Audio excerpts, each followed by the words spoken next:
ஜனவரி 2024ல் அதிகமாக சேல்ஸ் பண்ண top 5 car brand இதில் பார்க்கலாம். இதில் 5வது இடத்துல டொயோட்டா. டொயோட்டா நிறுவனத்தில் மொத்தம் 8 கார் வந்து ஆக்டிவ் சேல்ஸில் இருக்குது. இவங்க டிசம்பர் 2023ல் 21,371 கார் வந்து சேல்ஸ் பண்ணியிருக்காங்க. ஜனவரி 2024ல் 23,197 கார் வந்து சேல்ஸ் பண்ணியிருக்காங்க.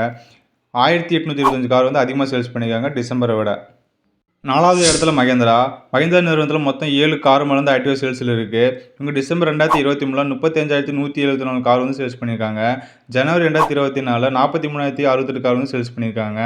7,894 கார் வந்து டிசம்பரை விட அதிகமாக சேல்ஸ் பண்ணியிருக்காங்க. 3வது இடத்துல டாடா மோட்டார்ஸ். டாடா மோட்டார்ஸில் மொத்தம் 7 கார் வந்து ஆக்டிவ் சேல்ஸில் இருக்குது. டிசம்பர் 2023ல் 43,470 கார் வந்து சேல்ஸ் பண்ணியிருக்காங்க.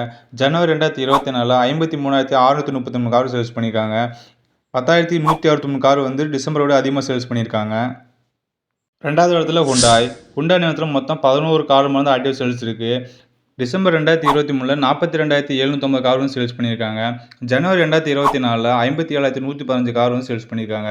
14,365 கார் வந்து டிசம்பரை விட அதிகமாக சேல்ஸ் பண்ணியிருக்காங்க. ஃபர்ஸ்ட் இடத்துல மாருதி சுசுகி நிறுவனம். மாருதி சுசுகி நிறுவனத்தில் மொத்தம் 17 கார் வந்து ஆக்டிவ் சேல்ஸில் இருக்குது. டிசம்பர் 2023ல் 1,04,778 கார் வந்து சேல்ஸ் பண்ணியிருக்காங்க. ஜனவரி 2024ல் 1,66,802 கார் வந்து சேல்ஸ் பண்ணியிருக்காங்க. டிசம்பரை விட 62,024 கார் வந்து அதிகமாக சேல்ஸ் பண்ணியிருக்காங்க.